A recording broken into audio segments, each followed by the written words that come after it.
Eu não conheço ninguém aqui que queira atravessar o deserto só para conhecer as pirâmides, disse o mercador.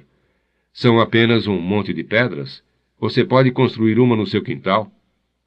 Você nunca teve sonhos de viajar? Disse o rapaz, atendendo mais um freguês que entrava na loja. 2 dias depois, o velho procurou o rapaz para falar da estante. Não gosto de mudanças, disse o mercador. Nem eu, nem você somos como Hassan, o rico comerciante. Se ele erra numa compra, isto não o afeta muito, mas nós dois temos sempre que conviver com nossos erros. É verdade, pensou o rapaz. Para que você quer a estante? Disse o mercador.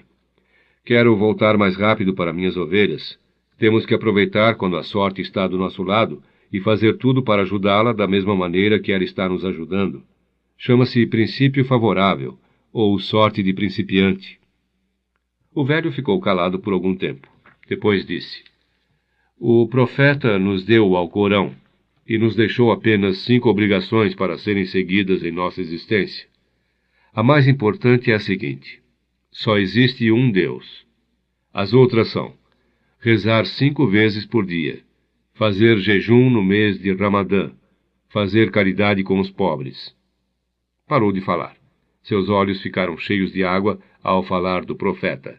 Era um homem fervoroso e, mesmo com toda a sua impaciência, procurava viver sua vida de acordo com a lei muçulmana. E qual a minha obrigação? Perguntou o rapaz.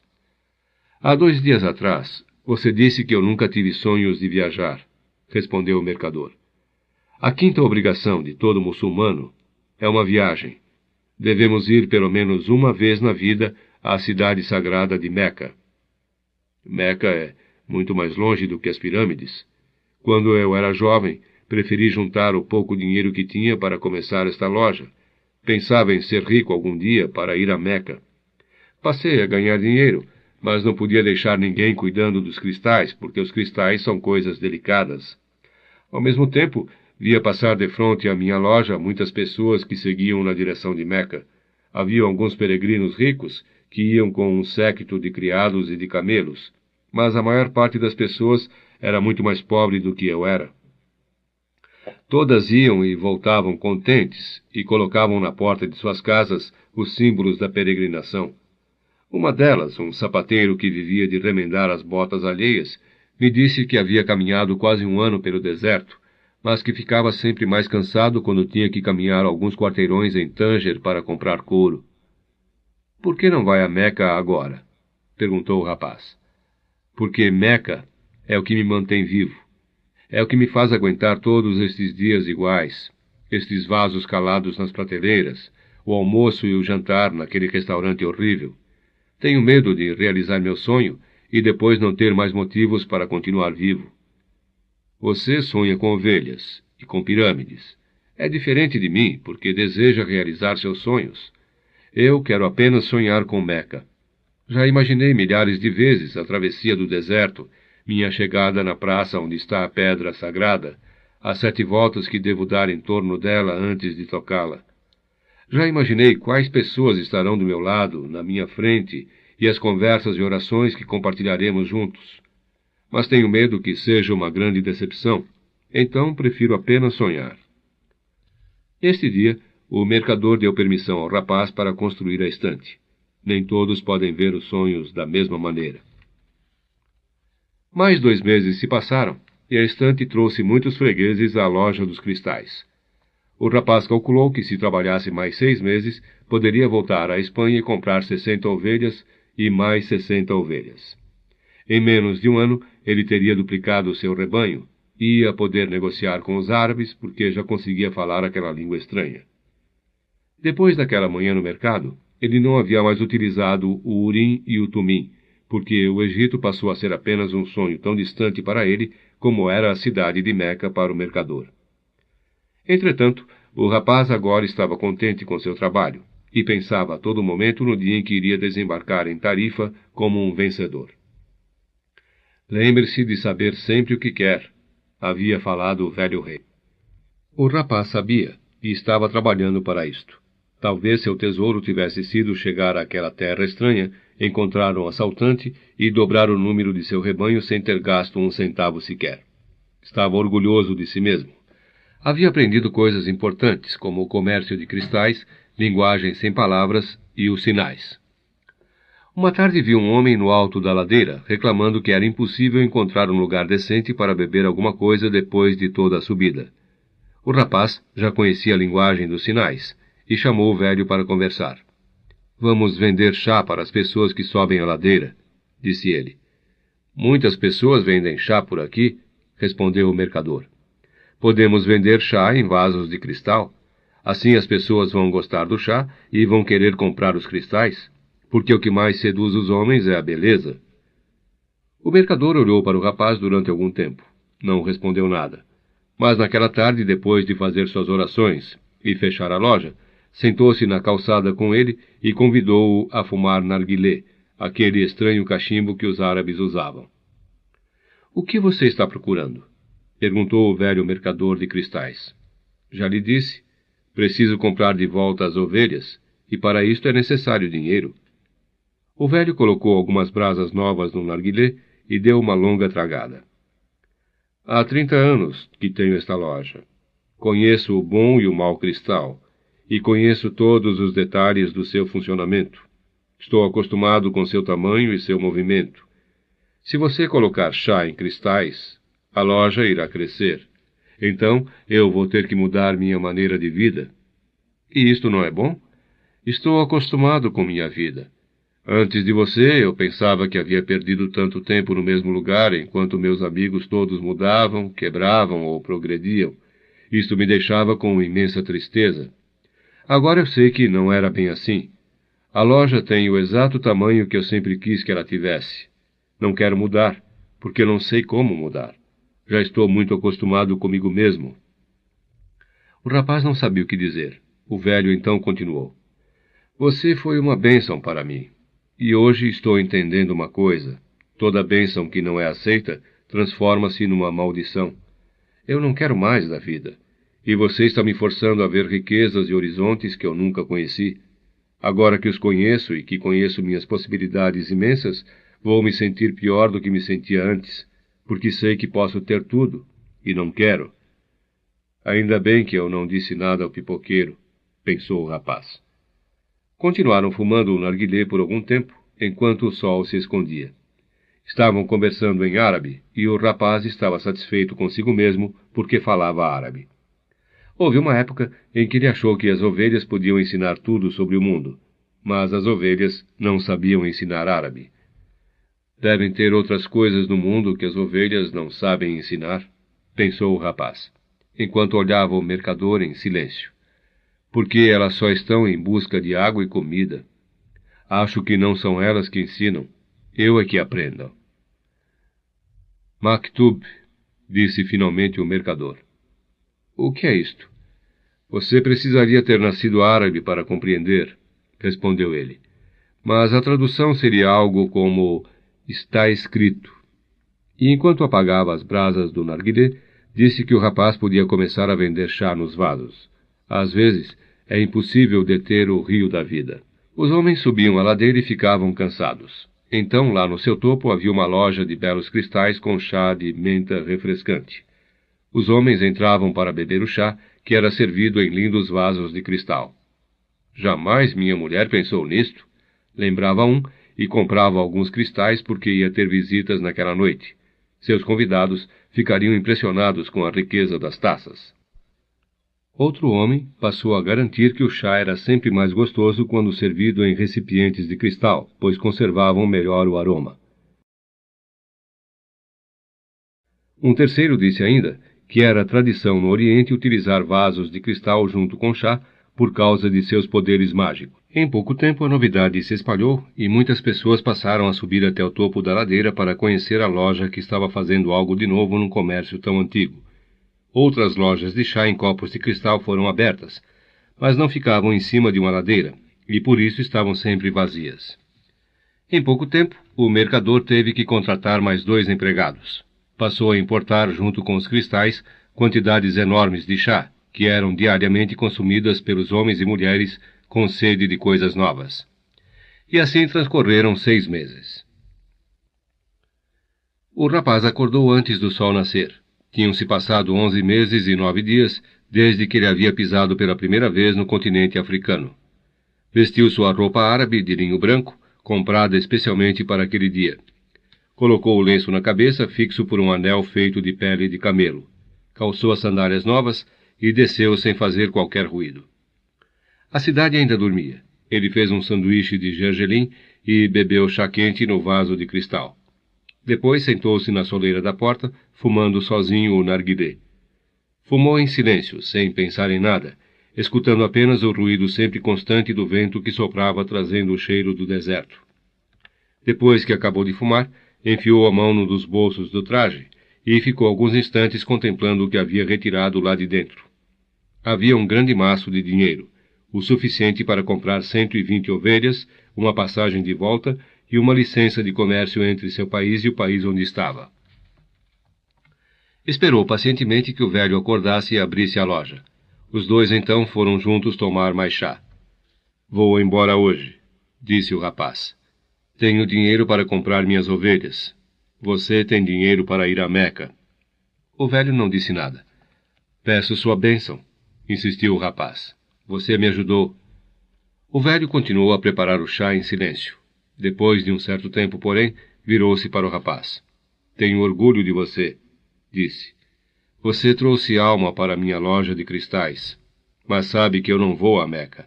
Como sabe que não voltará a comprar ovelhas?" "Quem lhe disse isto?" perguntou o rapaz assustado. "Maktub", disse simplesmente o velho mercador de cristais. E o abençoou. O rapaz foi até seu quarto e juntou tudo o que tinha. Eram 3 sacolas cheias. Quando já estava saindo, notou que, num canto do quarto, havia seu velho alforje de pastor. Estava todo amassado, e ele quase nem se lembrava mais dele. Lá dentro estava ainda o mesmo livro e o casaco. Quando ele tirou o casaco, pensando em dar de presente para um rapaz na rua, as 2 pedras rolaram pelo chão, o Urim e o Tumim. O rapaz então se lembrou do velho rei, e ficou surpreso em perceber há quanto tempo não pensava mais nisto. Durante 1 ano, havia trabalhado sem parar, pensando apenas em conseguir dinheiro para não voltar de cabeça baixa para a Espanha. "Nunca desista dos seus sonhos", havia falado o velho rei. "Siga os sinais." O rapaz pegou o Urim e o Tumim no chão e teve novamente aquela estranha sensação de que o rei estava perto. Trabalhara duro durante 1 ano, e os sinais indicavam que agora era o momento de partir. "Vou voltar exatamente a ser o que era antes", pensou o rapaz. "E as ovelhas não me ensinaram a falar árabe." As ovelhas, entretanto, tinham ensinado uma coisa muito mais importante, que havia uma linguagem no mundo que todos compreendiam, e que o rapaz tinha utilizado durante todo aquele tempo para fazer a loja progredir. Era a linguagem do entusiasmo, das coisas feitas com amor e com vontade, em busca de algo que se deseja ou em que se acredita. Tanger já não era mais uma cidade estranha, e ele sentiu que, da mesma maneira que tinha conquistado aquele lugar, poderia conquistar o mundo. Quando você deseja uma coisa, todo o universo conspira para que possa realizá-la, havia falado o velho rei. Mas o velho rei não falara de assaltos, de desertos imensos, de pessoas que conhecem os seus sonhos, mas não desejam realizá-los. O velho rei não havia falado que as pirâmides eram apenas um monte de pedras, e qualquer um podia fazer um monte de pedras em seu quintal. E tinha se esquecido de dizer que quando se tem dinheiro para comprar um rebanho maior do que o que possuía, deve-se comprar este rebanho. O rapaz pegou o alforje e juntou com seus outros sacos. Desceu as escadas. O velho estava atendendo um casal estrangeiro, enquanto 2 outros fregueses andavam pela loja, tomando chá em vasos de cristal. Era um bom movimento para aquela hora da manhã. Do lugar onde estava, notou pela primeira vez que o cabelo do mercador lembrava muito o cabelo do velho rei. Lembrou-se do sorriso do doceiro no primeiro dia em Tanger, quando não tinha para onde ir, nem o que comer. Também aquele sorriso lembrava o velho rei. Como se ele tivesse passado por aqui e deixado uma marca, pensou. e cada pessoa não tivesse já conhecido este rei em algum momento de suas existências. Afinal de contas, ele disse que sempre aparecia para quem vive sua lenda pessoal. Saiu sem se despedir do mercador de cristais. Não queria chorar, porque as pessoas podiam ver, mas ia ter saudade de todo aquele tempo e de todas as coisas boas que havia aprendido. Estava mais confiante em si e tinha vontade de conquistar o mundo. Mas estou indo para os campos que já conheço, conduzir de novo as ovelhas. E não estava mais contente com sua decisão. Tinha trabalhado um ano inteiro para realizar um sonho, e este sonho, a cada minuto, ia perdendo sua importância. Talvez porque não fosse seu sonho. Quem sabe é melhor ser como o mercador de cristais. Nunca ir a Meca e viver da vontade de conhecê-la. Mas estava segurando o Urim e o Tumim nas mãos, e estas pedras lhe traziam a força e a vontade do velho rei. Por uma coincidência, ou um sinal, pensou o rapaz, ele chegou ao bar onde havia entrado no primeiro dia. Não havia mais o ladrão, e o dono lhe trouxe uma xícara de chá. Sempre poderei voltar a ser pastor, pensou o rapaz. Aprendi a cuidar das ovelhas, e nunca mais me esquecerei de como elas são. Mas talvez não tenha outra oportunidade de chegar até as pirâmides do Egito. O velho tinha um peitoral de ouro e sabia minha história. Era um rei de verdade, um rei sábio. Estava apenas a 2 horas de barco das planícies de Andaluzia, mas havia um deserto inteiro entre ele e as pirâmides. O rapaz percebeu talvez esta maneira de pensar a mesma situação. Na verdade, ele estava 2 horas mais perto do seu tesouro, mesmo que para caminhar estas 2 horas tivesse demorado quase um ano inteiro. Sei porque quero voltar para minhas ovelhas. Eu já conheço as ovelhas. Não dão muito trabalho e podem ser amadas. Não sei se o deserto pode ser amado, mas é o deserto que esconde o meu tesouro. Se eu não conseguir encontrá-lo, poderei sempre voltar para casa. Mas, de repente, a vida me deu dinheiro suficiente, e eu tenho todo o tempo que preciso. Por que não? Senti uma alegria imensa naquele momento. Sempre podia voltar a ser pastor de ovelhas. Sempre podia voltar a ser vendedor de cristais. Talvez o mundo tivesse muitos outros tesouros escondidos, mas ele havia tido um sonho repetido e encontrado um rei. Não acontecia com qualquer pessoa. Estava contente quando saiu do bar. Havia se lembrado que um dos fornecedores do mercador trazia os cristais em caravanas que cruzavam o deserto. Manteve o Urim e o Tumim nas mãos. Por causa daquelas 2 pedras, estava de volta ao caminho de seu tesouro. Sempre estou perto dos que vivem a lenda pessoal, dissera o velho rei.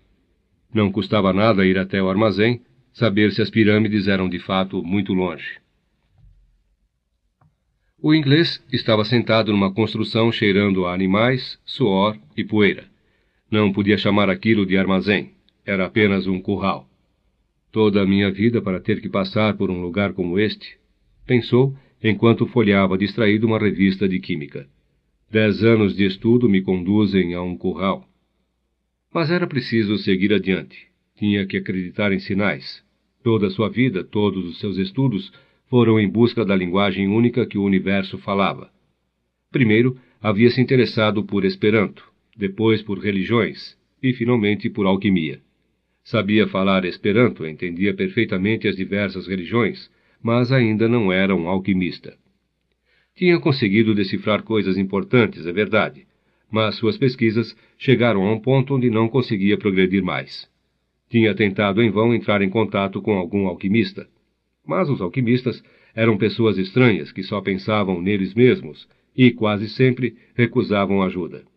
Quem sabe não haviam descoberto o segredo da grande obra chamada de Pedra Filosofal, e por isso se fechavam no silêncio. Já havia gasto parte da fortuna que seu pai lhe deixara, buscando inutilmente a Pedra Filosofal.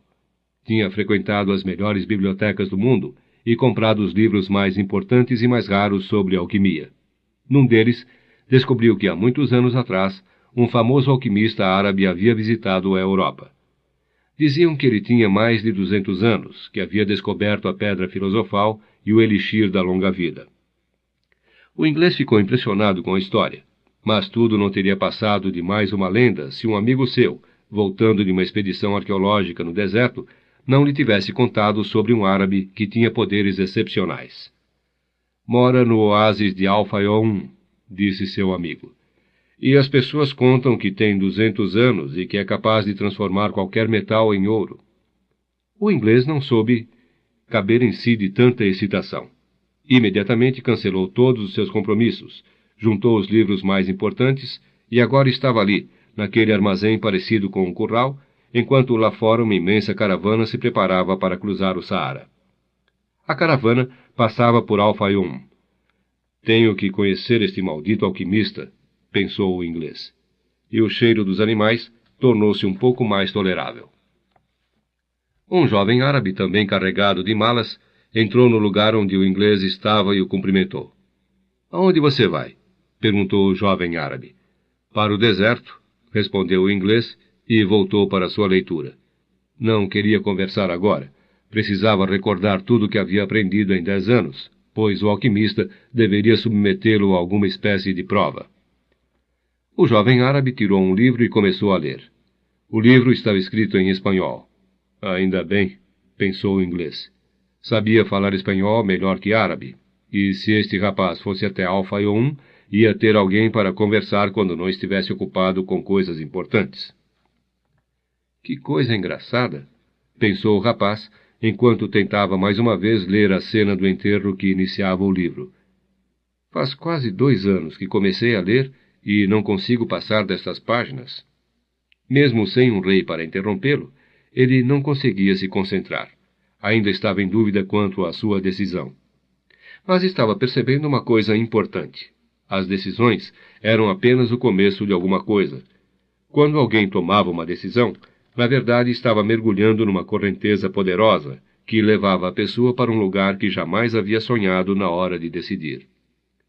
Quando resolvi ir em busca do meu tesouro, nunca imaginei trabalhar numa loja de cristais, pensou o rapaz para confirmar seu raciocínio. Da mesma maneira, esta caravana pode ser uma decisão minha, mas seu percurso será sempre um mistério. Na sua frente havia um europeu também lendo um livro.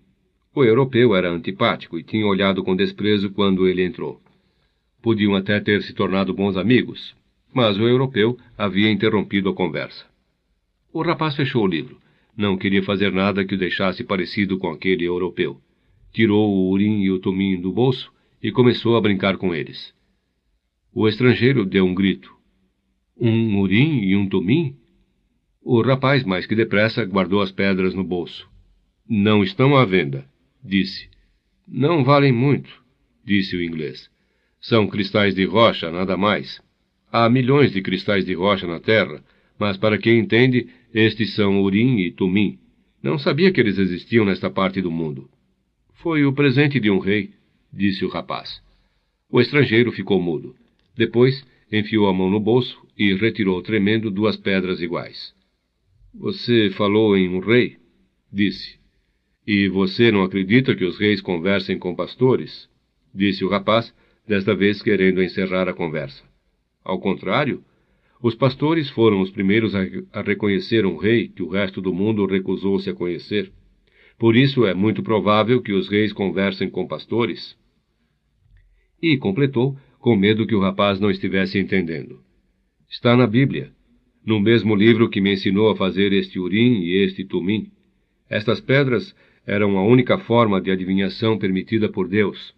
Os sacerdotes as carregavam num peitoral de ouro. O rapaz ficou contente de estar naquele armazém. Talvez isto seja um sinal, disse o inglês, como quem pensa alto. Quem lhe falou em sinais? O interesse do rapaz crescia a cada momento. Tudo na vida são sinais, disse o inglês, desta vez fechando a revista que estava lendo. O universo é feito por uma língua que todo mundo entende, mas que já se esqueceu. Estou procurando esta linguagem universal, além de outras coisas.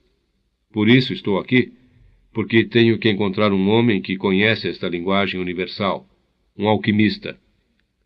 A conversa foi interrompida pelo chefe do armazém. Vocês estão com sorte, disse o árabe gordo. Sai hoje à tarde uma caravana para Al-Fayoum. Mas eu vou ao Egito, disse o rapaz. Al-Fayoum é no Egito, disse o dono. Que tipo de árabe você é? O rapaz disse que era espanhol.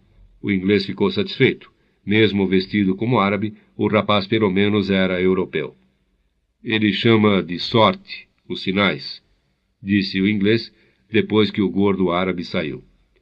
Se eu pudesse, escreveria uma gigantesca enciclopédia sobre as palavras sorte e coincidência. É com estas palavras que se escreve a linguagem universal.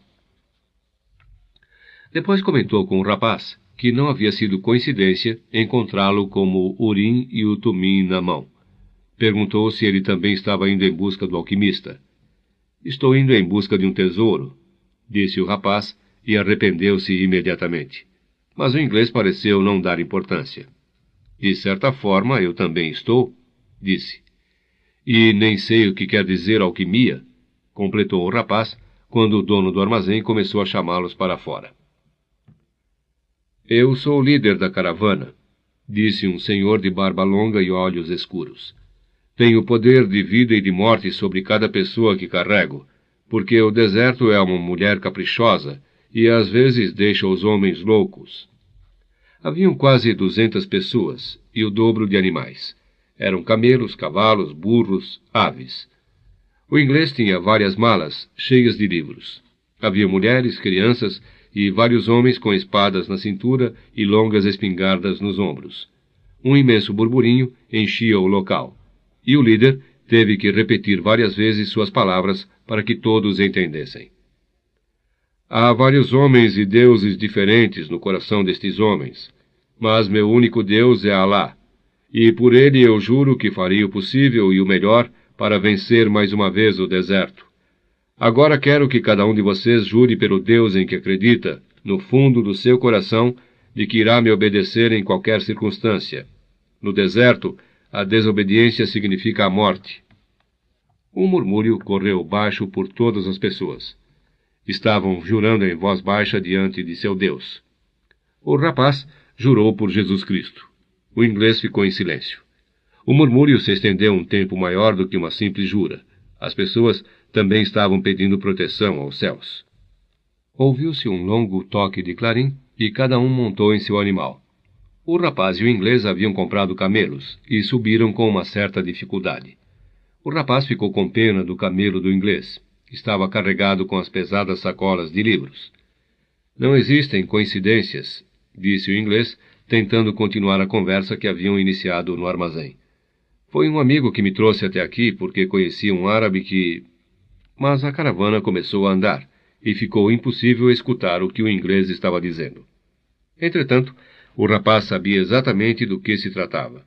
A cadeia misteriosa que vai unindo uma coisa com a outra, que o tinha levado a ser pastor, a ter o mesmo sonho e estar numa cidade perto da África e encontrar na praça um rei e ser roubado para conhecer um mercador de cristais e... Quanto mais se chega perto do sonho, mais a lenda pessoal vai se tornando a verdadeira razão de viver, pensou o rapaz. A caravana começou a seguir em direção ao poente.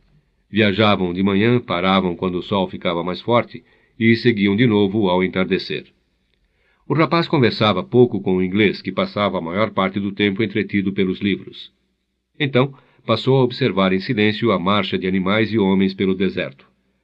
Agora tudo era muito diferente do dia em que haviam partido.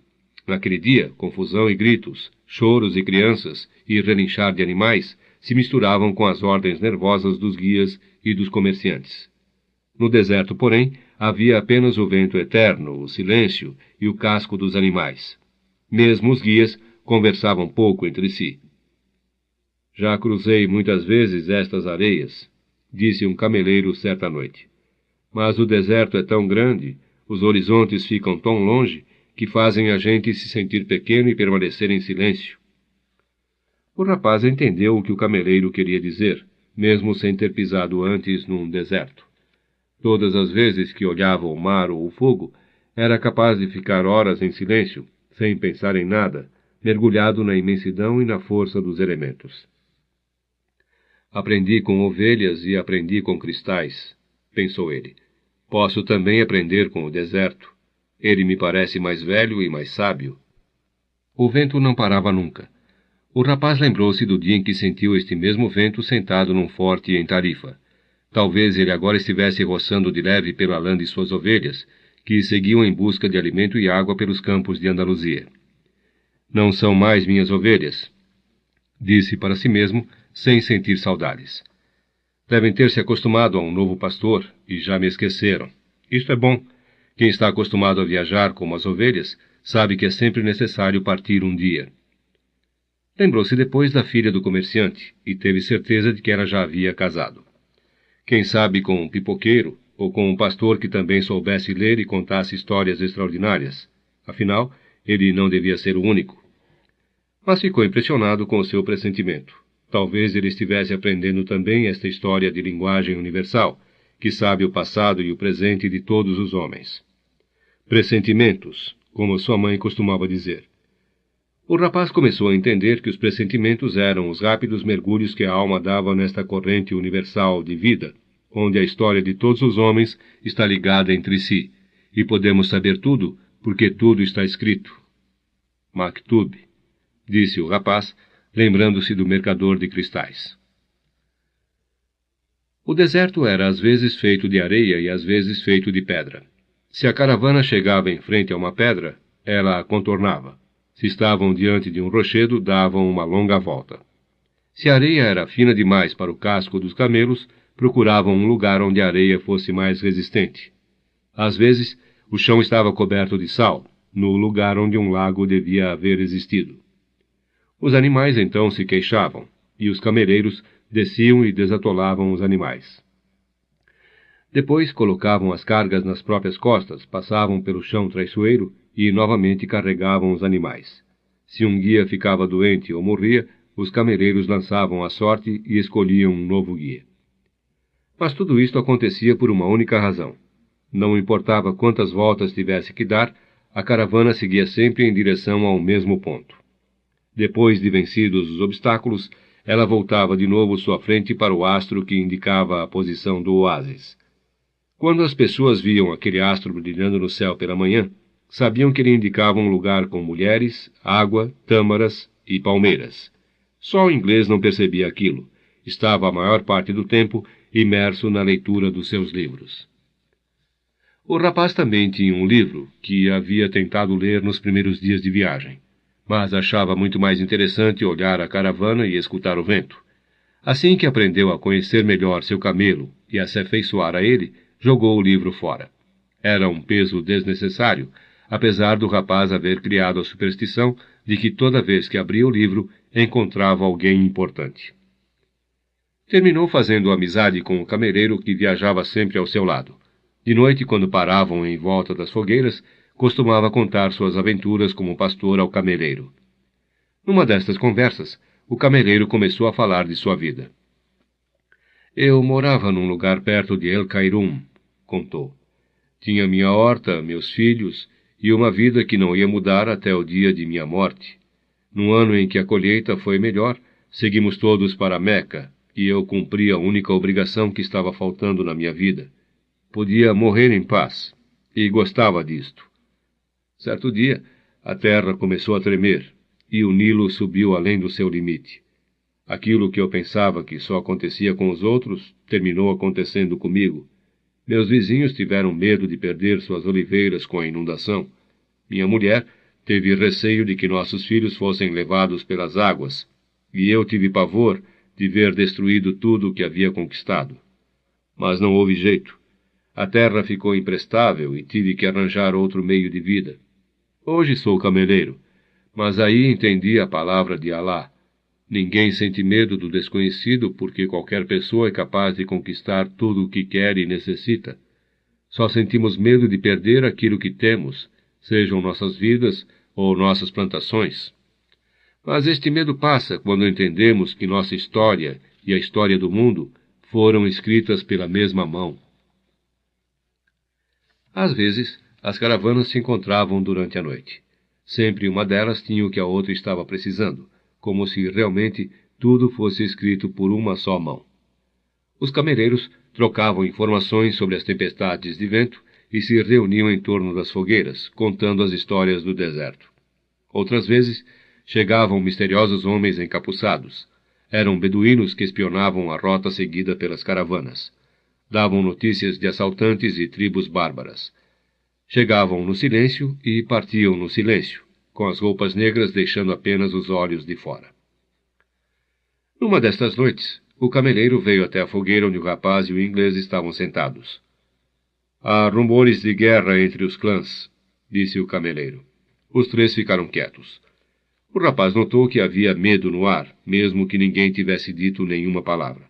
Mais uma vez, estava percebendo a linguagem sem palavras, a linguagem universal. Depois de certo tempo, o inglês perguntou se havia perigo. Quem entra no deserto não pode voltar, disse o cameleiro. Quando não se pode voltar, só devemos ficar preocupados com a melhor maneira de seguir em frente. O resto é por conta de Alá, inclusive o perigo. E concluiu dizendo a misteriosa palavra: Maktub. Você precisa prestar mais atenção às caravanas, disse o rapaz ao inglês depois que o cameleiro saiu. Elas dão muitas voltas, mas rumam sempre para o mesmo lugar. E você devia ler mais sobre o mundo, respondeu o inglês. Os livros são iguais às caravanas. O imenso grupo de homens e animais começou a andar mais rápido.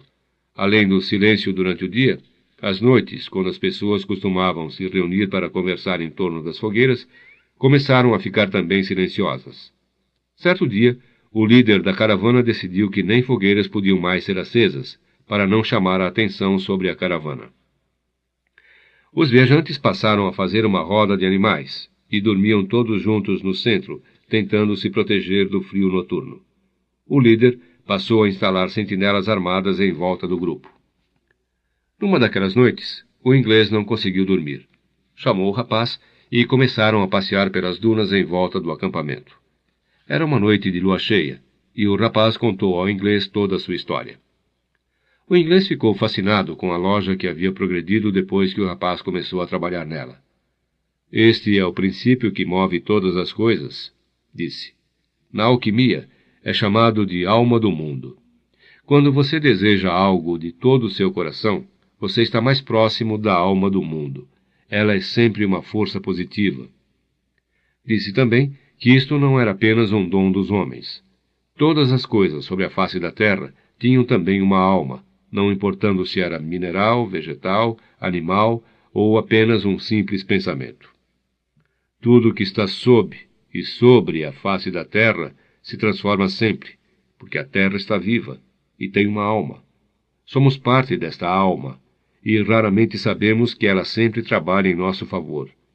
Mas você deve entender que na loja dos cristais, até mesmo os vasos estavam colaborando para o seu sucesso. O rapaz ficou em silêncio por algum tempo, olhando a lua e a areia branca. Tenho visto a caravana caminhando através do deserto, disse por fim. Ela e o deserto falam a mesma língua, e por isso ele permite que ela o atravesse. Vai testar cada passo seu, para ver se está em perfeita sintonia com ele, e se estiver, ela chegará até o oásis. Se um de nós chegasse aqui com muita coragem, mas sem entender esta língua, ia morrer no primeiro dia. Continuaram olhando a lua juntos. Esta é a magia dos sinais, continuou o rapaz.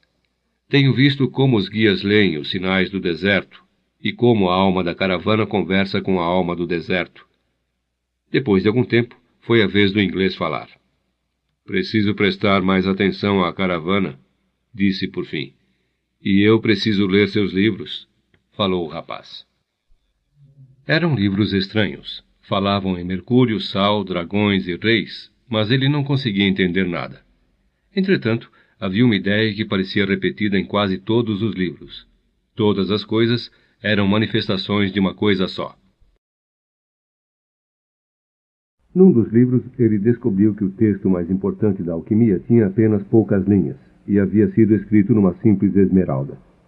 É a tábua da esmeralda, falou o inglês, orgulhoso por ensinar alguma coisa ao rapaz. E então, para que tantos livros? Para entender estas linhas, respondeu o inglês, sem estar muito convencido da própria resposta.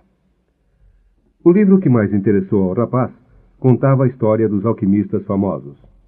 Eram homens que tinham dedicado sua vida inteira a purificar metais nos laboratórios. Acreditavam que se um metal fosse cozinhado durante muitos e muitos anos, terminaria se libertando de todas as suas propriedades individuais e, em seu lugar, sobrava apenas a alma do mundo. Esta coisa única permitia que os alquimistas entendessem qualquer coisa sobre a face da Terra, porque ela era a linguagem pela qual as coisas se comunicavam. Eles chamavam esta descoberta de grande obra, que era composta de uma parte líquida e uma parte sólida. Não basta observar os homens e os sinais para se descobrir esta linguagem? Perguntou o rapaz. Você tem mania de simplificar tudo, respondeu o inglês irritado. A alquimia é um trabalho sério. Precisa que cada passo seja seguido exatamente como os mestres ensinaram.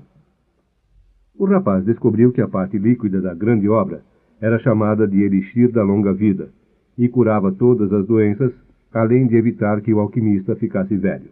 E a parte sólida era chamada de pedra filosofal. Não é fácil descobrir a pedra filosofal, disse o inglês. Os alquimistas ficavam muitos anos nos laboratórios, olhando aquele fogo que purificava os metais. Olhavam tanto o fogo que aos poucos suas cabeças iam perdendo todas as vaidades do mundo. Então, um belo dia, descobriam que a purificação dos metais havia terminado por purificar a eles mesmos. O rapaz se lembrou do mercador de cristais. Ele havia falado que tinha sido bom limpar seus vasos para que ambos se libertassem também dos maus pensamentos. Estava cada vez mais convencido de que a alquimia poderia ser aprendida na vida diária. Além disso, falou o inglês, a pedra filosofal tem uma propriedade fascinante. Uma pequena lasca dela é capaz de transformar grandes quantidades de metal em ouro. A partir desta frase, o rapaz ficou interessadíssimo em alquimia. Pensava que, com um pouco de paciência, poderia transformar tudo em ouro. Leu a vida de várias pessoas que tinham conseguido. Helvétius, Elias, Fulcanelli, Geber. Eram histórias fascinantes. Todos estavam vivendo até o fim sua lenda pessoal. Viajavam, encontravam sábios, faziam milagres na frente dos incrédulos, possuíam a pedra filosofal e o elixir da longa vida. Mas, quando queria aprender a maneira de conseguir a grande obra, ficava completamente perdido. Eram apenas desenhos, instruções em código, textos obscuros. Por que eles falam tão difícil? Perguntou certa noite ao inglês. Notou também que o inglês andava meio aborrecido e sentindo falta de seus livros. Para que só os que têm responsabilidade de entender que entendam, disse ele. Imagine se todo mundo saísse transformando chumbo em ouro. Daqui a pouco o ouro não ia valer nada. Só os persistentes, só aqueles que pesquisam muito, é que conseguem a grande obra. Por isso estou no meio deste deserto, para encontrar um verdadeiro alquimista que me ajude a decifrar os códigos. Quando foram escritos estes livros? Perguntou o rapaz. Há muitos séculos atrás. Naquela época não havia imprensa, insistiu o rapaz. Não havia jeito de todo mundo tomar conhecimento da alquimia. Por que esta linguagem tão estranha, cheia de desenhos? O inglês não respondeu nada. Disse que há vários dias estava prestando atenção à caravana e que não conseguia descobrir nada de novo. A única coisa que tinha notado era que os comentários sobre a guerra aumentavam cada vez mais. Um belo dia, o rapaz entregou de volta os livros ao inglês. Então, aprendeu muita coisa? Perguntou o outro, cheio de expectativa. Estava precisando de alguém com quem pudesse conversar para esquecer o medo da guerra. Aprendi que o mundo tem uma alma e quem entender esta alma entenderá a linguagem das coisas. Aprendi que muitos alquimistas viveram sua lenda pessoal e terminaram descobrindo a alma do mundo, a pedra filosofal, o elixir. Mas, sobretudo, aprendi que estas coisas são tão simples que podem ser escritas numa esmeralda. O inglês ficou decepcionado. Os anos de estudo, os símbolos mágicos, as palavras difíceis, os aparelhos de laboratório, nada disso havia impressionado o rapaz. Ele deve ter uma alma primitiva demais para compreender isto, pensou. Pegou seus livros e guardou nos sacos que pendiam do camelo. Volte para sua caravana, disse. Ela tampouco me ensinou qualquer coisa. O rapaz voltou a contemplar o silêncio do deserto e a areia levantada pelos animais. Cada um tem sua maneira de aprender, repetia consigo mesmo. A maneira dele não é a minha, e minha maneira não é a dele, mas ambos estamos em busca de nossa lenda pessoal, e eu o respeito por isto. A caravana começou a viajar dia e noite. A toda hora apareciam os mensageiros encapuçados e o cameleiro, que havia se tornado amigo do rapaz, explicou que a guerra entre os clãs havia começado. Teriam muita sorte se conseguissem chegar ao oásis. Os animais estavam exaustos e os homens cada vez mais silenciosos. O silêncio era mais terrível na parte da noite, quando um simples relincho de camelo, que antes não passava de um relincho de camelo, agora assustava a todos e podia ser um sinal de invasão. O cameleiro, porém, parecia não se impressionar muito com a ameaça de guerra. Estou vivo, disse ao rapaz, enquanto comia um prato de tâmaras na noite sem fogueiras e sem lua. Enquanto estou comendo, não faço nada além de comer. Se estiver caminhando, apenas caminharei. Se tiver que lutar, será um dia tão bom para morrer como qualquer outro. Porque não vivo nem no meu passado, nem no meu futuro. Tenho apenas o presente, e ele é o que me interessa. Se você puder permanecer sempre no presente, então será um homem feliz. Vai perceber que no deserto existe vida, que o céu tem estrelas, e que os guerreiros lutam porque isto faz parte da raça humana. A vida será uma festa, um grande festival, porque ela é sempre e apenas o momento que estamos vivendo. 2 noites depois, quando se preparava para dormir, o rapaz olhou em direção ao astro que seguiam durante a noite. Achou que o horizonte estava um pouco mais baixo, porque em cima do deserto haviam centenas de estrelas. É o oásis, disse o cameleiro. E por que não chegamos lá imediatamente? Porque precisamos dormir. O rapaz abriu os olhos quando o sol começava a surgir no horizonte. Diante dele, onde as pequenas estrelas haviam estado durante a noite, estendia-se uma fila interminável de tamareiras, cobrindo toda a frente do deserto. Conseguimos, disse o inglês, que também tinha acabado de acordar. O rapaz, porém, mantinha-se calado. Aprendera o silêncio do deserto e contentava-se em olhar as tamareiras na sua frente. Ainda tinha que caminhar muito para chegar até as pirâmides, e algum dia aquela manhã seria apenas uma lembrança. Mas agora ela era o momento presente, a festa da qual havia falado o cameleiro, e ele estava procurando vivê-lo com as lições do seu passado e os sonhos do seu futuro. Um dia, aquela visão de milhares de tamareiras seria apenas uma lembrança, mas para ele, neste momento, significava sombra, água e um refúgio para a guerra. Assim como um relincho de camelo podia se transformar em perigo, uma fila de tamareiras podia significar um milagre. O mundo fala muitas linguagens, pensou o rapaz. Quando os tempos andam depressa, as caravanas correm também, pensou o alquimista, enquanto via chegar centenas de pessoas e animais ao oásis. As pessoas gritavam atrás dos recém-chegados, a poeira encobria o sol do deserto, e as crianças pulavam de excitação ao ver os estranhos. O alquimista percebeu os chefes tribais se aproximarem do líder da caravana e conversarem longamente entre si. Mas nada daquilo interessava ao alquimista. Já havia visto muita gente chegar e partir, enquanto o oásis e o deserto permaneciam o mesmo. Tinha visto reis e mendigos pisando aquelas areias que sempre mudavam de forma por causa do vento, mas que eram as mesmas que havia conhecido quando criança. Mesmo assim, não conseguia conter no fundo do seu coração um pouco da alegria de vida que todo viajante experimentava quando, depois de terra amarela e céu azul, o verde das tamareiras aparecia diante de seus olhos. Talvez Deus tenha criado o deserto para que o homem pudesse sorrir com as tamareiras, pensou ele. Depois resolveu concentrar-se em assuntos mais práticos. Sabia que naquela caravana vinha o homem a quem devia ensinar parte de seus segredos. Os sinais lhe haviam contado isto. Ainda não conhecia este homem, mas seus olhos experimentados o reconheceriam quando o visse. Esperava que fosse alguém tão capaz como seu aprendiz anterior. Não sei por que estas coisas têm que ser transmitidas de boca para ouvido, pensava ele. Não era exatamente porque as coisas eram secretas. Deus revelava prodigamente seus segredos a todas as criaturas.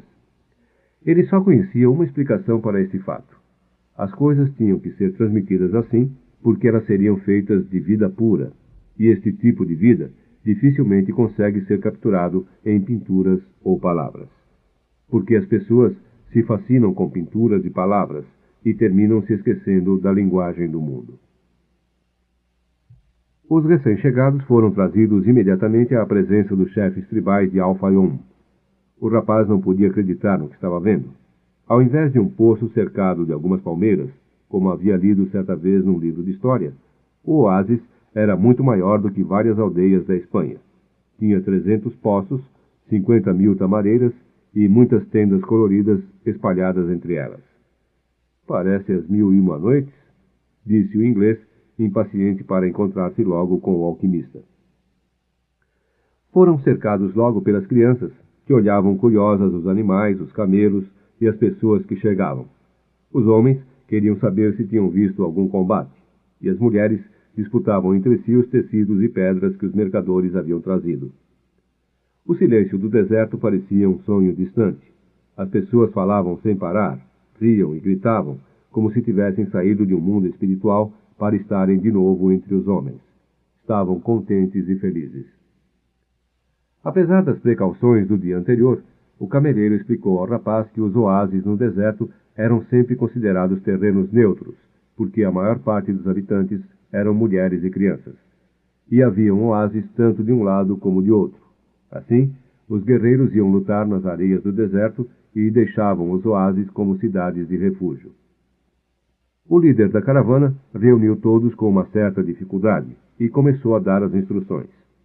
Iam permanecer ali até que a guerra entre os clãs tivesse terminado. Como eram visitantes, deviam compartilhar as tendas com habitantes do oásis, que lhes dariam seus melhores lugares. Era a hospitalidade da lei. Depois pediu que todos, inclusive seus próprios sentinelas, entregassem as armas aos homens indicados pelos chefes tribais. São as regras da guerra, explicou o líder da caravana. Dessa maneira, os oásis não poderiam abrigar exércitos ou guerreiros. Para surpresa do rapaz, o inglês tirou de seu casaco um revólver cromado e entregou ao homem que recolhia as armas. — Para que um revólver? — perguntou. — Para aprender a confiar nos homens, respondeu o inglês. Estava contente por haver chegado ao final de sua busca. O rapaz, porém, pensava em seu tesouro. Quanto mais perto ele ficava de seu sonho, mais as coisas se tornavam difíceis. Não funcionava mais aquilo que o velho rei havia chamado de sorte de principiante. O que funcionava, sabia ele, era o teste da persistência e da coragem de quem busca sua lenda pessoal. Por isso ele não podia se apressar nem ficar impaciente. Se agisse assim, ia terminar sem ver os sinais que Deus havia posto no seu caminho. Deus colocou no meu caminho, pensou o rapaz, surpreso consigo mesmo. Até aquele momento, considerava os sinais como uma coisa do mundo, algo como comer ou dormir, algo como procurar um amor ou conseguir um emprego. Nunca tinha pensado que esta era uma linguagem que Deus estava usando para mostrar-lhe o que devia fazer. Não fique impaciente, repetiu o rapaz para si mesmo. Como disse o cameleiro, coma na hora de comer e caminhe na hora de caminhar. No primeiro dia, todos dormiram de cansaço, inclusive o inglês. O rapaz havia ficado longe dele, numa tenda com outros 5 rapazes da idade quase igual à sua. Eram gente do deserto e queriam saber histórias das grandes cidades. O rapaz falou de sua vida como pastor e ia começar a contar sua experiência na loja de cristais quando o inglês entrou na tenda. Procurei-o a manhã inteira, disse enquanto carregava o rapaz para fora.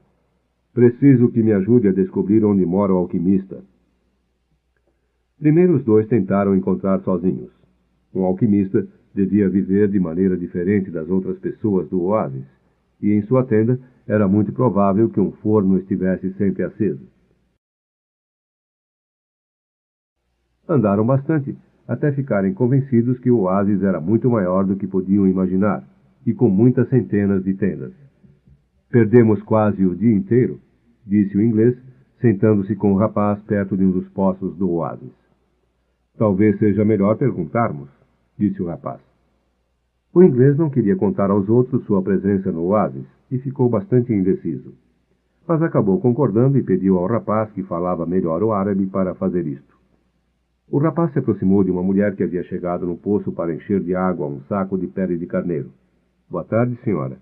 Gostaria de saber onde vive um alquimista neste oásis? Perguntou o rapaz. A mulher disse que jamais havia ouvido falar disso e foi imediatamente embora. Antes, porém, avisou ao rapaz que não deveria conversar com mulheres vestidas de preto, porque eram mulheres casadas. Ele tinha que respeitar a tradição. O inglês ficou decepcionadíssimo. Tinha feito toda a sua viagem por nada. O rapaz também ficou triste. Seu companheiro também estava em busca de sua lenda pessoal. E quando alguém faz isto, o universo todo se esforça para que a pessoa consiga o que deseja, dissera o velho rei. Ele não podia estar enganado. Eu nunca tinha ouvido falar antes de alquimistas, disse o rapaz. Senão tentaria ajudá-lo. Alguma coisa brilhou nos olhos do inglês. É isto? Talvez ninguém aqui saiba o que é um alquimista? Pergunte pelo homem que cura todas as doenças da aldeia. Várias mulheres vestidas de preto vieram buscar água no poço, e o rapaz não conversou com elas, por mais que o inglês insistisse, até que um homem se aproximou. Conhece alguém que cura as doenças da aldeia? Perguntou o rapaz. Alá cura todas as doenças, disse o homem, visivelmente apavorado com os estrangeiros. Vocês estão em busca de bruxos. E depois de dizer alguns versículos do Alcorão, seguiu seu caminho. Um outro homem se aproximou. Era mais velho e trazia apenas um pequeno balde. O rapaz repetiu a pergunta. Por que vocês querem conhecer este tipo de homem? Respondeu o árabe com outra pergunta. Porque meu amigo viajou muitos meses para encontrá-lo, disse o rapaz. Se este homem existe no oásis, deve ser muito poderoso, disse o velho, depois de pensar por alguns instantes. Nem os chefes tribais conseguiriam vê-lo quando precisam, só quando ele assim determinasse. Esperem o final da guerra e então partam com a caravana. Não procurem entrar na vida do oásis, concluiu se afastando. Mas o inglês ficou exultante. Estavam na pista certa. Finalmente surgiu uma moça que não estava vestida de negro. Trazia um cântaro no ombro e a cabeça coberta com um véu, mas tinha o rosto descoberto. O rapaz aproximou-se para perguntar sobre o alquimista. Então foi como se o tempo parasse e a alma do mundo surgisse com toda a força diante do rapaz. Quando ele olhou seus olhos negros, seus lábios indecisos entre um sorriso e o silêncio, ele entendeu a parte mais importante e mais sábia da linguagem que o mundo falava, e que todas as pessoas da terra eram capazes de entender em seus corações. E isto era chamado de amor, uma coisa mais antiga que os homens e que o próprio deserto, e que, no entanto, ressurgia sempre com a mesma força, onde quer que dois pares de olhos se cruzassem, como se cruzaram aqueles dois pares de olhos diante de um poço. Os lábios finalmente resolveram dar um sorriso, e aquilo era um sinal. O sinal que ele esperou sem saber durante tanto tempo em sua vida, que tinha buscado nas ovelhas e nos livros, nos cristais e no silêncio do deserto. Ali estava a pura linguagem do mundo, sem explicações, porque o universo não precisava de explicações para continuar seu caminho no espaço sem fim. Tudo o que o rapaz entendia naquele momento era que estava diante da mulher de sua vida, e sem nenhuma necessidade de palavras, ela devia saber disto também.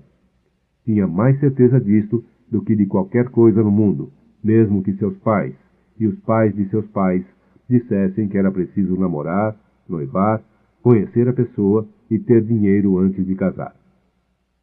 Quem dizia isto, talvez jamais tivesse conhecido a linguagem universal, porque quando se mergulha nela, é fácil entender que sempre existe no mundo uma pessoa que espera a outra, seja no meio de um deserto, seja no meio das grandes cidades.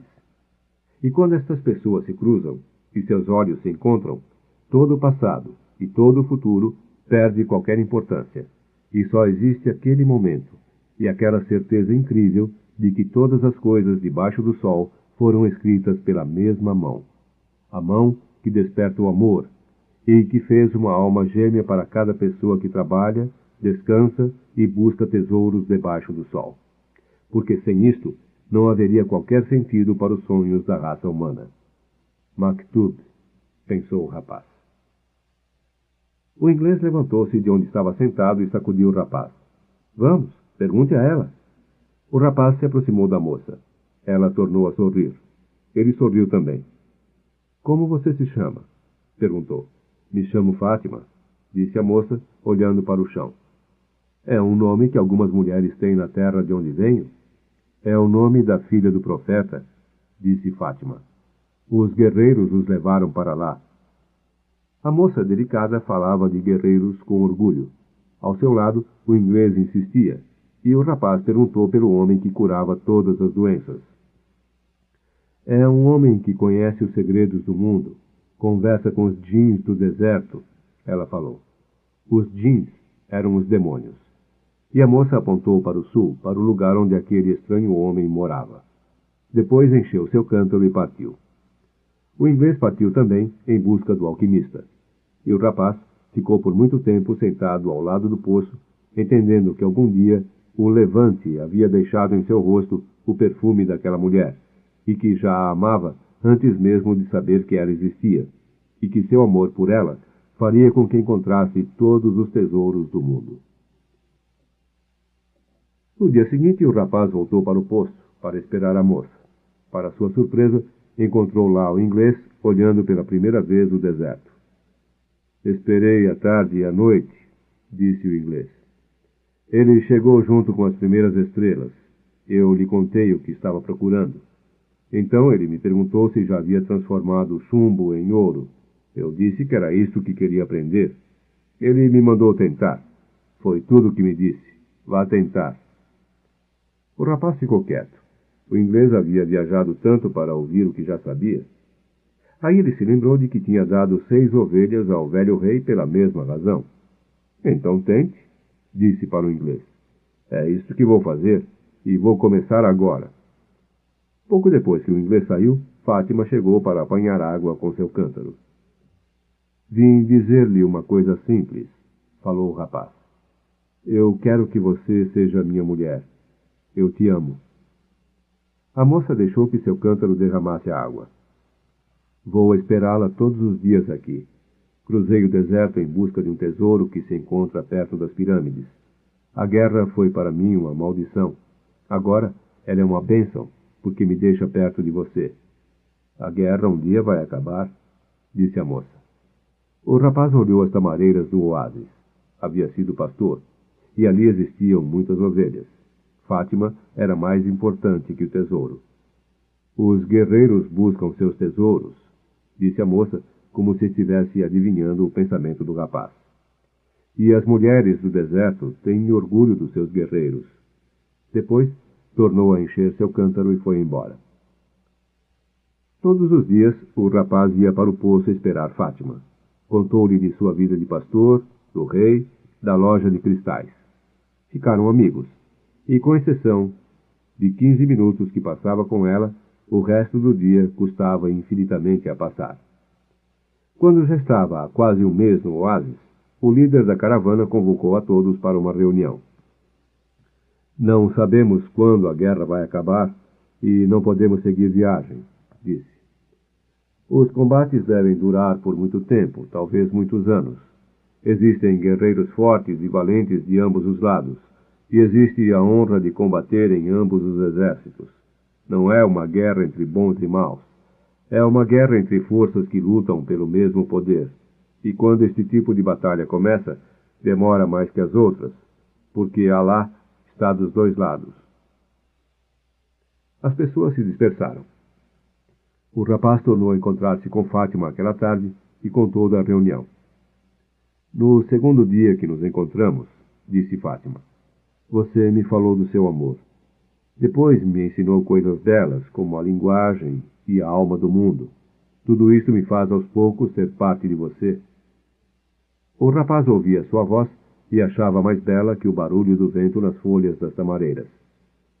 Faz muito tempo que estive aqui nesse poço esperando por você. Não consigo me lembrar do meu passado, da tradição, da maneira que os homens esperam que se comportem as mulheres do deserto. Desde criança, eu sonhava que o deserto ia me trazer o maior presente de minha vida.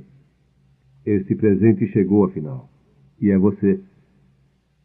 O rapaz pensou em tocar sua mão, mas Fátima segurava as alças do cântaro. Você me falou dos seus sonhos, do velho rei e do tesouro. Você me falou dos sinais. Então não tenho medo de nada, porque foram estes sinais que me trouxeram você. E eu sou parte do seu sonho, da sua lenda pessoal, como você costuma chamar. Por isso, quero que siga em direção ao que veio buscar. Se tiver que esperar o final da guerra, muito bem. Mas se tiver que seguir antes, vá em direção à sua lenda. As dunas mudam com o vento, mas o deserto permanece no mesmo. Assim será com o nosso amor. Maktub disse: se eu for parte de sua lenda, você voltará um dia. O rapaz saiu triste do encontro com Fátima. Ele se lembrava de muita gente que havia conhecido. Os pastores casados tinham muita dificuldade em convencer suas esposas de que precisavam andar pelos campos. O amor exigia estar junto da pessoa amada. No dia seguinte ele contou tudo isto a Fátima. O deserto leva nossos homens e nem sempre os traz de volta, disse ela. Então nos acostumamos com isto.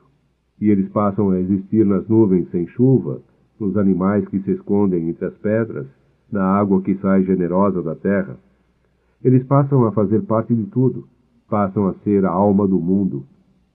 Alguns retornam, e então todas as outras mulheres ficam felizes, porque os homens que elas esperam também podem voltar um dia. Antes eu olhava estas mulheres e invejava sua felicidade. Agora vou ter também uma pessoa para esperar. Sou uma mulher do deserto e me orgulho disto. Quero que meu homem também caminhe livre como o vento que move as dunas. Quero também poder ver meu homem nas nuvens, nos animais e na água. O rapaz foi procurar o inglês. Queria contar-lhe sobre Fátima.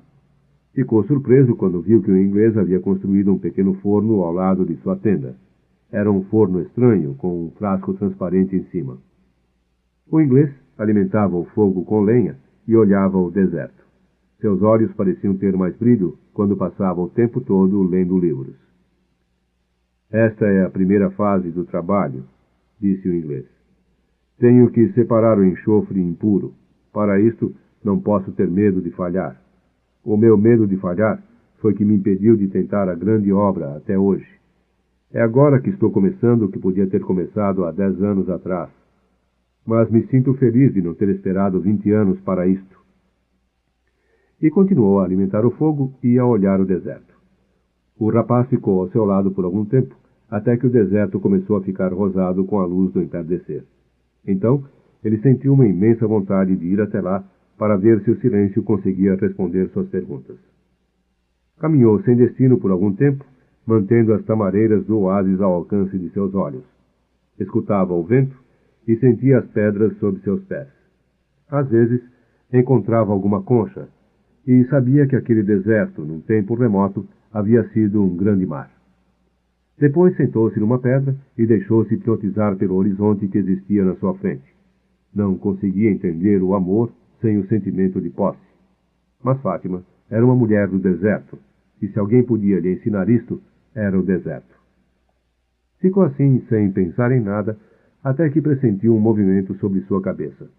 Olhando para o céu, viu que eram 2 gaviões voando muito alto. O rapaz começou a olhar os gaviões e os desenhos que eles faziam no céu. Parecia uma coisa desordenada, entretanto tinham algum sentido para o rapaz. Apenas não conseguia compreender seu significado. Decidiu então que devia acompanhar com os olhos o movimento dos pássaros, e talvez pudesse ler alguma coisa. Talvez o deserto pudesse lhe explicar o amor sem posse.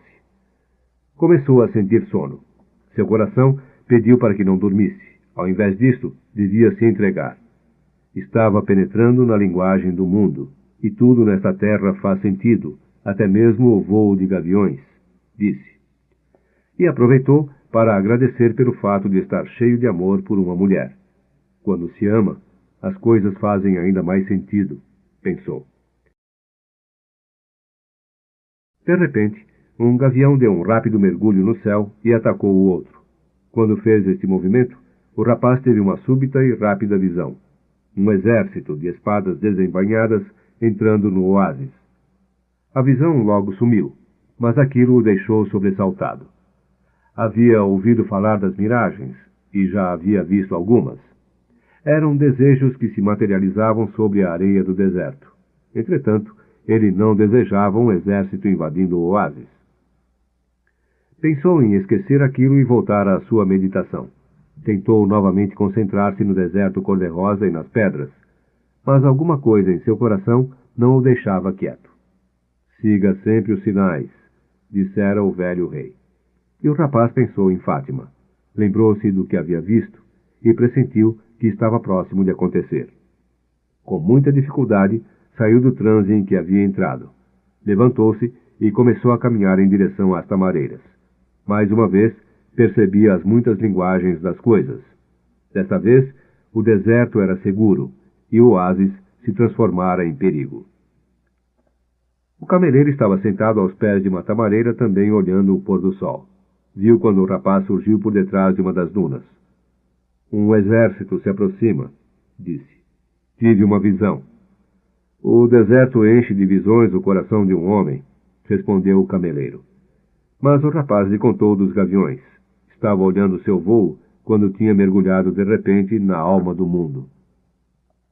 O cameleiro ficou quieto. Entendia o que o rapaz estava falando.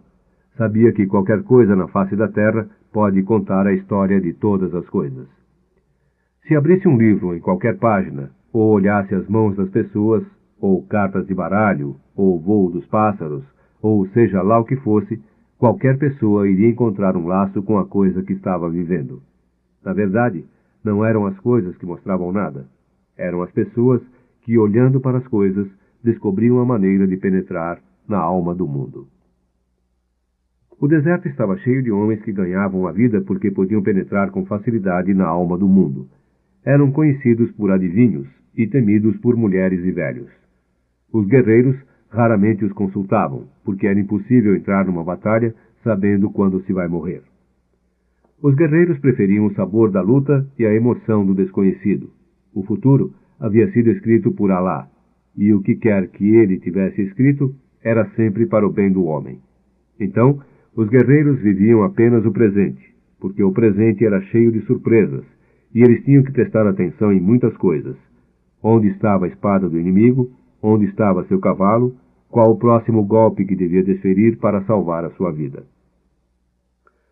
O cameleiro não era guerreiro e já havia consultado alguns adivinhos. Muitos disseram coisas certas, outros disseram coisas erradas. Até que um deles, o mais velho e o mais temido, perguntou por que o cameleiro estava tão interessado em saber o futuro. Para que possa fazer as coisas, respondeu o cameleiro, e mudar o que não gostaria que acontecesse. Então deixará de ser seu futuro? Respondeu o adivinho. Talvez então eu queira saber o futuro para me preparar para as coisas que virão. Se forem coisas boas, isto será uma agradável surpresa, disse o adivinho. Se forem coisas ruins, você estará sofrendo muito antes delas acontecerem. Quero saber o futuro, porque sou um homem, disse o cameleiro para o adivinho. E os homens vivem em função do seu futuro. O adivinho ficou quieto por algum tempo. Ele era especialista no jogo de varetas, que eram atiradas no chão e interpretadas da maneira que caíam. Naquele dia, ele não jogou as varetas. Envolveu-as num lenço e tornou a colocar no bolso. Ganho a vida adivinhando o futuro das pessoas, disse ele. Conheço a ciência das varetas e sei como utilizá-la para penetrar neste espaço onde tudo está escrito. Ali posso ler o passado, descobrir o que já foi esquecido e entender os sinais do presente. Quando as pessoas me consultam, eu não estou lendo o futuro, estou adivinhando o futuro. Porque o futuro pertence a Deus, e Ele só o revela em circunstâncias extraordinárias. E como consigo adivinhar o futuro? Pelos sinais do presente. No presente é que está o segredo. Se você prestar atenção no presente, poderá melhorá-lo. E se você melhorar o presente, o que acontecerá depois também será melhor. Esqueça o futuro e viva cada dia de sua vida nos ensinamentos da lei e na confiança de que Deus cuida dos seus filhos. Cada dia traz em si a eternidade. O cameleiro quis saber quais as circunstâncias em que Deus permitia ver o futuro. Quando Ele mesmo o mostra.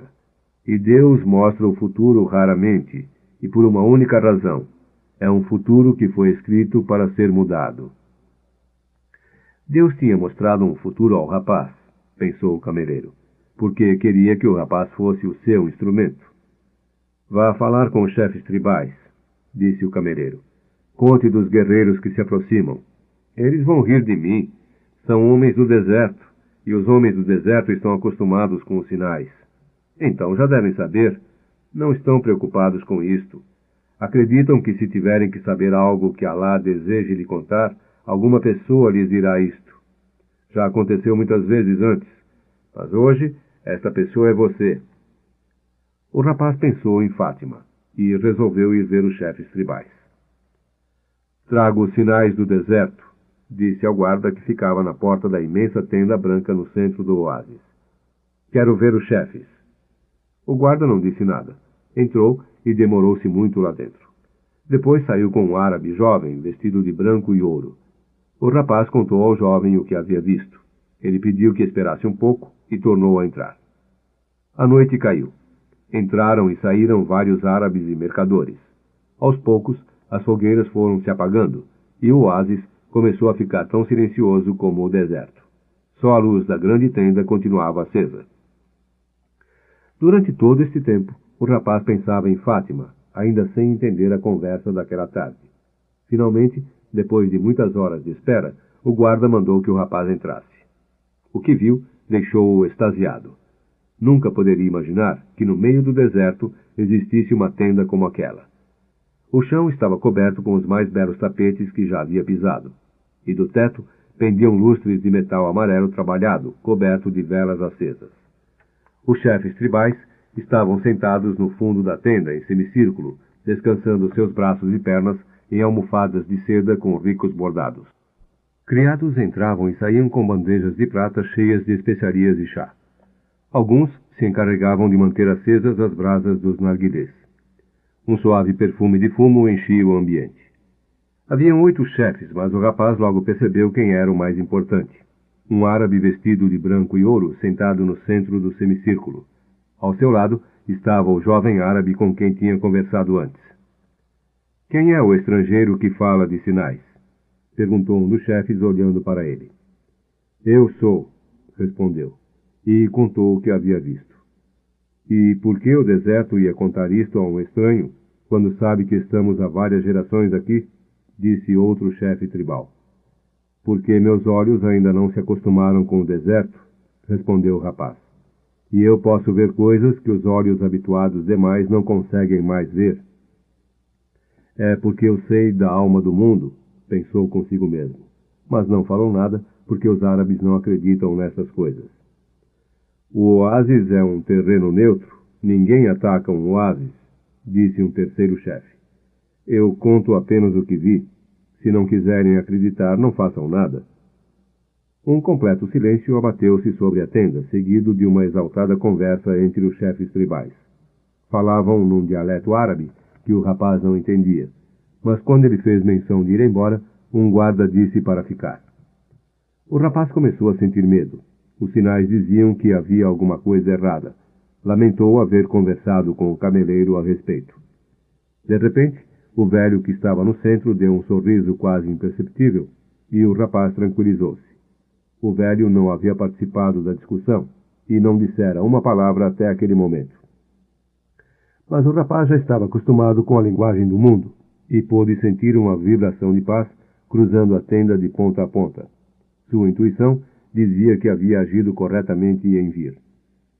A discussão acabou. Ficaram em silêncio por algum tempo ouvindo o velho. Depois, ele se virou para o rapaz. Desta vez, seu rosto estava frio e distante.